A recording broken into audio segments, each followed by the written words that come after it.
broadcast live.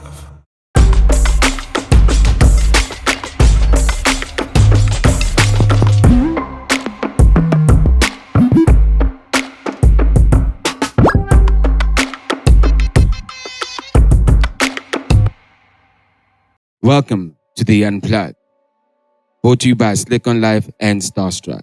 It is 2021 and the life supply of the music industry has been unplugged. The Department of Arts and Culture's first and second relief intervention has assisted close to 15,000 artists at a spend of close to 112 million. The numbers seem like a lot, but the truth is it's not enough. The people though that make the music, the people that love the music have got a lot to give still though.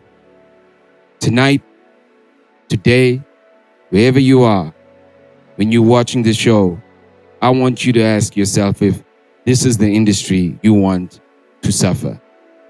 An artist that's unplugged, that gives his all, that's a vessel of music and relieves many. In his creation, is here with us tonight. Ladies and gentlemen, put your hands together for Sanele Music. Peace.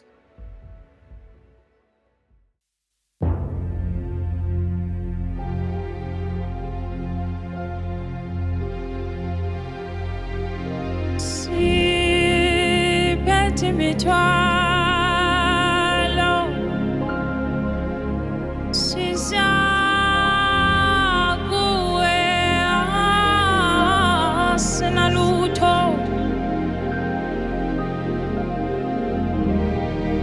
sibhekisa amehlo kuwe.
responsibilities are high. I won't always be by your side. But it's the way you shine, your aura flows, and there really is a high. So fly away, put just at your feet, my love, and fly away. Fly away, put just at your feet, my love, and fly away. Don't be running, don't be running, don't be running. Don't be running, don't be running, don't be running. So fly away, put this at your feet, my love, and fly away. Fly away, put this at your feet, my love, and fly away. Don't be running, don't be running, don't be running. Don't be running, don't be running, don't be running.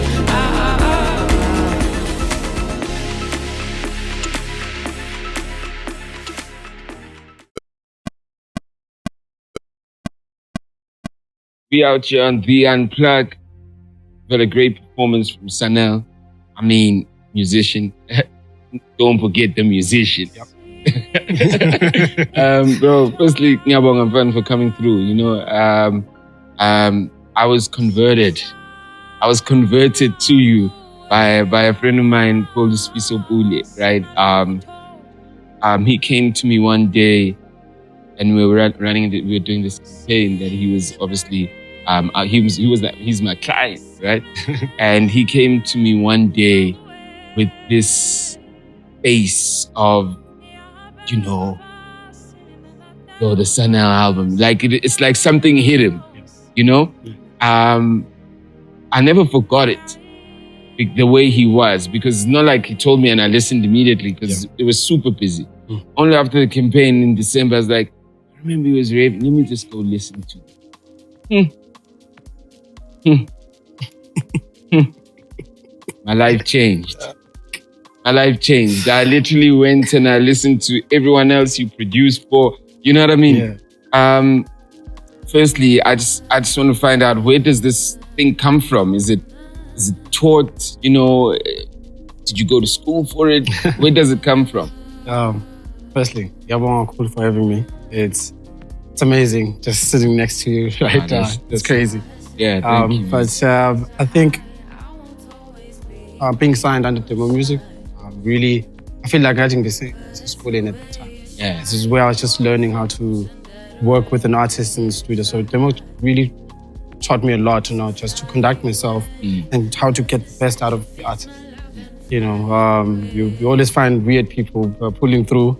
Abanda, they're very talented. Abanda, they're shy. So you just need to find a way to just get the best out of that person. You know, so I think being there for 5 years, being an in-house producer, I got to watch abanye abantu, you know, pulling through.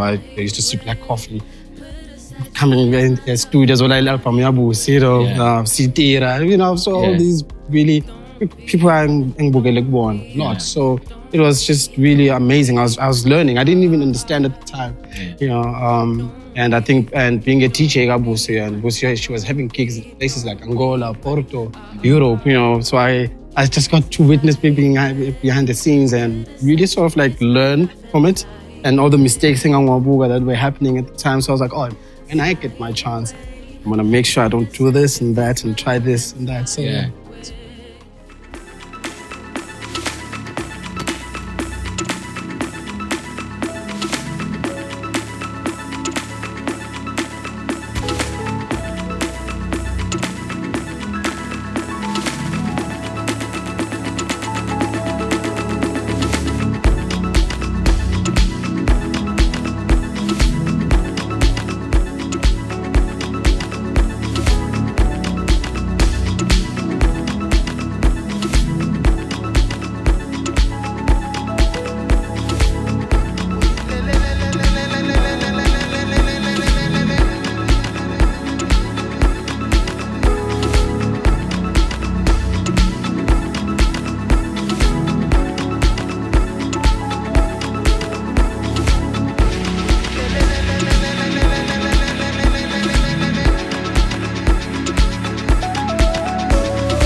I mean, remember the making of music is a technical skill, right? And it's also like a gift that we don't know where it comes from, right? True. We all say the world here because we say the music is part of creation. You know, that's why we got the universe here, because the music is just part of creation. You know, it's true. Technically, with regards to your learnings there, was it? How were you an in-house producer? Was it because you studied sound engineering, or was it because that you just liked music? No, no way. Didn't even go to school. Firstly, that's what I need to clear. I think it really goes back to high school. Actually, I was just sitting and leaning and just thinking about it. So like, when did it actually start this whole thing? And I realized, even back at schooling, I was prefect throughout my high school days. I was a captain in football and cricket throughout. So I had all of those little things. But I think the music came in from Ekad. You know, my sister, she was a big White fan. Some of my Willies, tape cassettes and all of that. And my dad would play American soul, Percy Sledge, Cool and the Gang. And then my grandma in Sanele Natal. So all of these dynamics, just I think it's so weird, because I always tell artists when they're rocking, it's like, there's a musical DNA that is just stuck here. And there are chances that you might tap into what you used to listen to as a kid.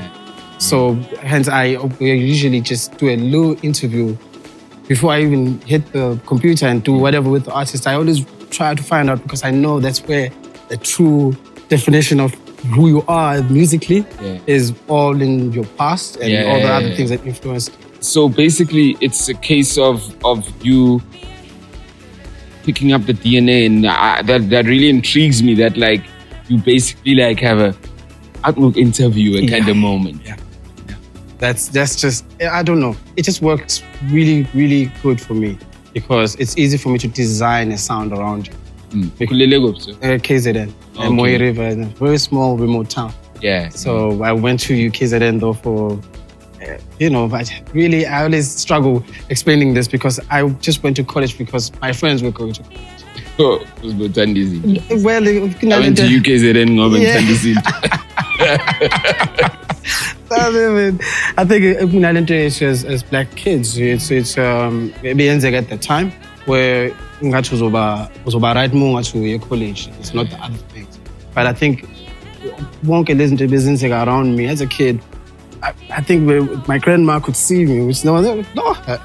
She actually sat me down before I finished my matric, and it's like, no, son, I'm not in college. I didn't even tell her which I had to go to college, but she could see, obviously, this one is ambitious. I dream a lot. So I think that's where everything really, really, really started. Let's go.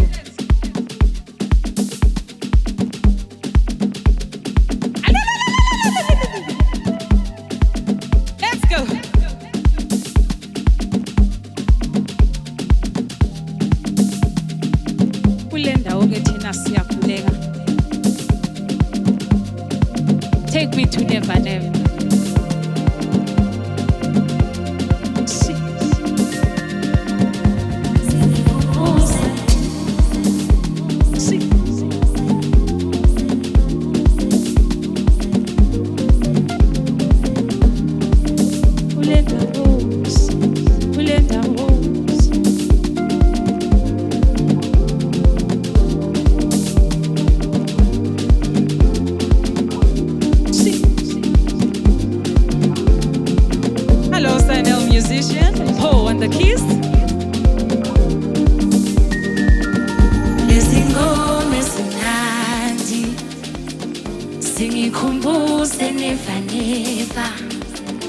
Lezingoma esimnandi singikhumbuze nevanesa uyishayisule wedriver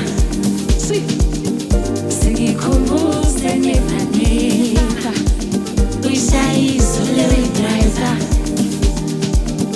singikhumbuze nevanesa wake wakubona ubuhle besihlabathi zonke ngikudla ngiyala kufezeka khona maphu awe asaba shi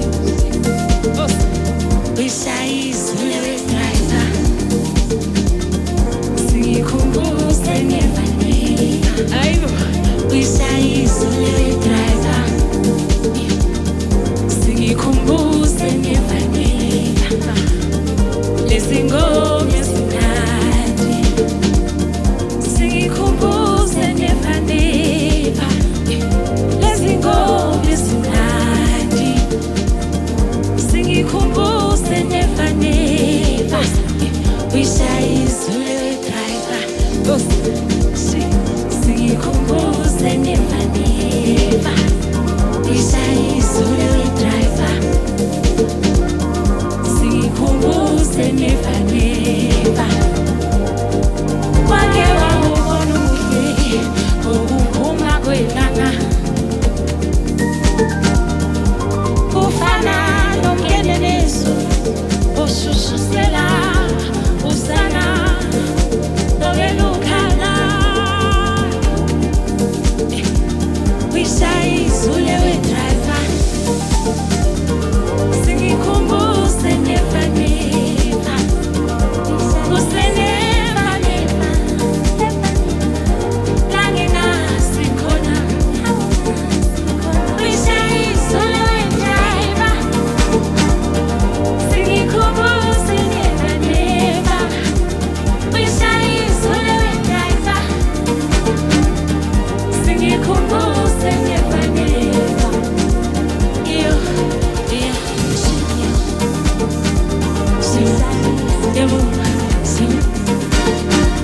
Mama we, mama we, mama we. Yo, uyishayisule wedriver. Yo, singikhumbuze uyishayisule wedriver. Singikhumbuze nevaneka.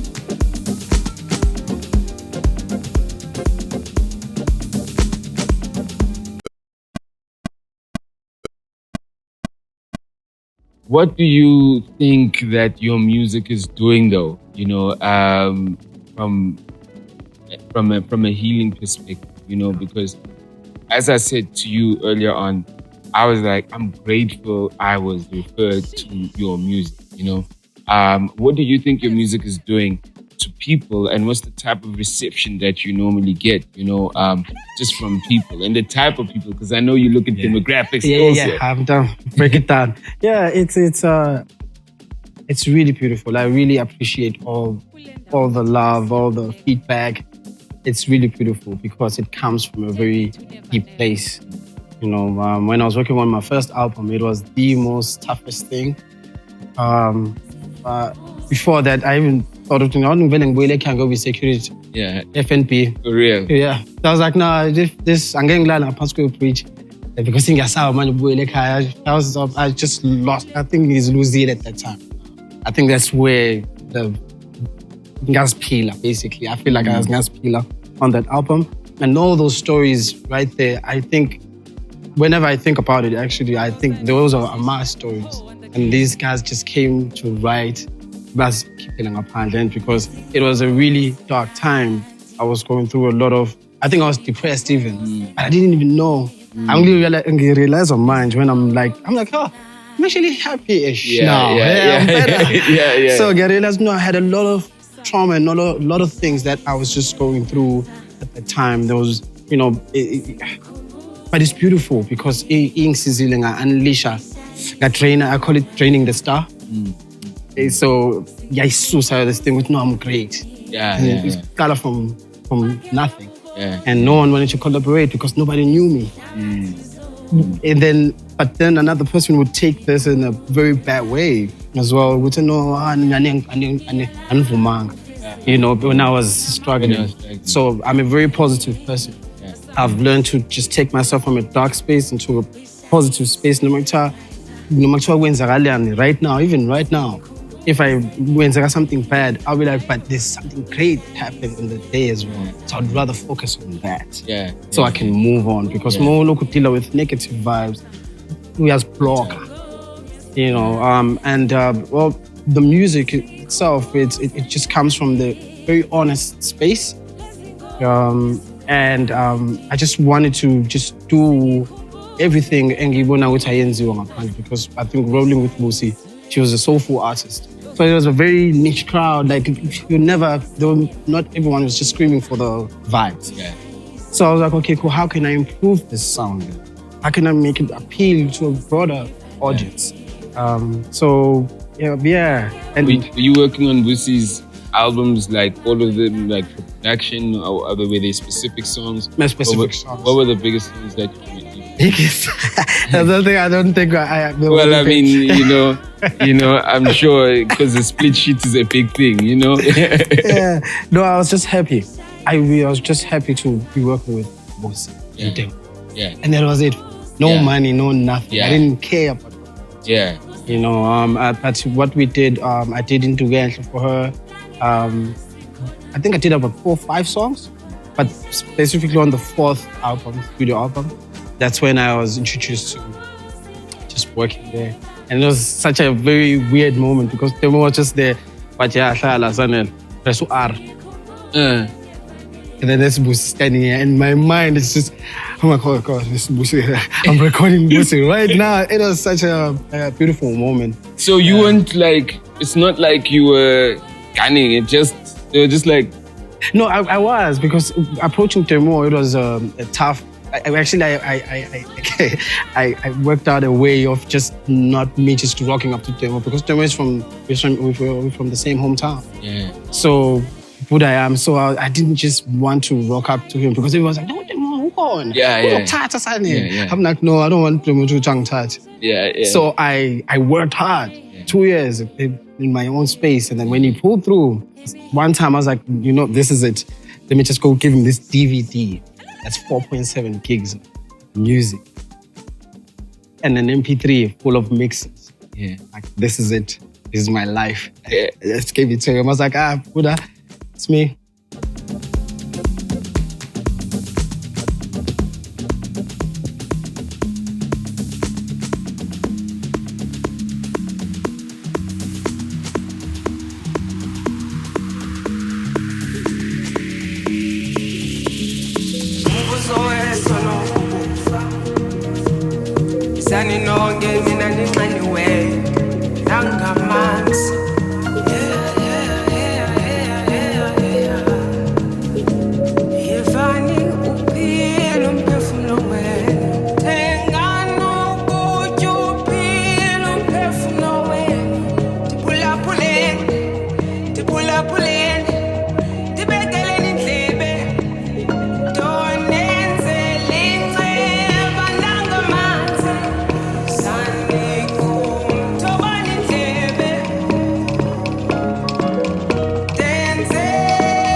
I've shared my story Yeah. of being stuck in a foreign country in Yeah. studio. Your creative process being stuck in studio, and I experienced the same thing when I was telling you earlier on when I went to the States. I was in the studio with Ludacris, with 2 Chainz, and Yes. everybody else. They were finishing their album, and they're like, and they were doing the intro, and they're like, Africa, throw it in. Now, again, I love piano Africa. And plus, like I was saying, they got at least you were with Swizz and Alicia, so, I was around the artists, and the artists, there's tension, which the hell. So now you have to perform. You know what I mean? So you had... I relate. You were so many stuck levels. also there Yeah, when stuck. Swizz says... Yep. Try something. Yeah, he was... I think they're just really intrigued on how we do music, how we make... I remember Alicia just asking me that. It's like, I'm actually interested in your thought process on how you come up with this sound. And I'm like, I couldn't even answer. Ngoba manje kumele soyicabanga isaphuma ngithi. Now ngoba uyazi le thought process is like, yazi lento leni yazizela. You can't even say to Alicia, yazizela lento leni. Like wabona nje uvela uvuka ibelize nje. So now what you trying to do, you trying to appease it and think about the process. Yes. And then when something I've never done before. When you have to apply yourself, now you are thinking. Yeah. Lento leni process. And it's meant to be like tool. Yeah. Whereas Mengi says spacing some, I'm alone in that room, just getting into it. Yeah. But now there's an audience, basically. Yeah. So it's such a crazy moment. Yeah. And I was when I feel bad, when I was flying back, I was like, nah, Sanele. Suhala, you figure New York, you're stuck. This guy is not serious. I was not happy. I was not happy with myself. Our dynamic was confidence. But like I was saying, that's why I always go. I respect, what people don't know and don't understand is that, like, when you are in a space outside your comfort and not like Josie, Devin, like, talking about like everything is foreign. Yes. Yep. Everything is foreign. Yes. It takes a lot, and that's why, I think what people don't understand is that no matter what they say about Nasty C, kind of conviction he has in spaces that are not like his spaces, or spaces where he's not welcome, because they're also calling him Africa somewhere. Yeah, Yes. So it takes a lot to take that. It does. It's a lot. Yeah, I think one of the other guys in Ngambone going through that was Trevor when he was fresh. I could see which I come. Yeah. It's a lot of pressure. Yeah. But yeah, I respect guys like him. Coffee. Yeah. I remember just listening to one of his interviews, and then he was talking about that because CN4N is not based on the studio only performing. He's a DJ. Yeah. So now, what do you play for this? Yeah. And then I should see the first one was a flop. Is it? Yeah. So he had to go back, and then it's a lot. So I give respect out. I mean, I guess that's really like to segue. When we're going from Africa to the world, you must also prepare yourself for the world. Yeah. You must also prepare, and you must also remember that, like, you could make mistakes. Yeah. Always try see if there's a second shot. Yes. Yeah. You know what I mean? Yes. Because and I like this because Coffee's got the story, I've got a story, you've got a story. Yeah. A lot of people have got a story of first times around an environment. I'm in the studio, seller face, like Mbonama Plex, Outcast, about baby face, opposed to men, like yonke lento lena. Yakshay. Number so. Ilezi ngomuntu uzibuka TV. Yeah. Zila. Number so. It's about your Africa rap.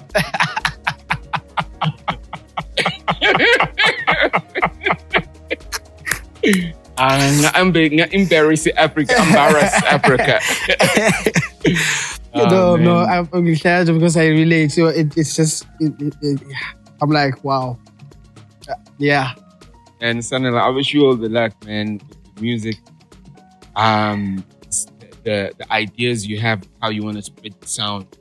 I really wish it reaches a lot more people. And yeah, man, shout out. Thank you so much. Thank you so much for this conversation. Very appreciated.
Broadcast live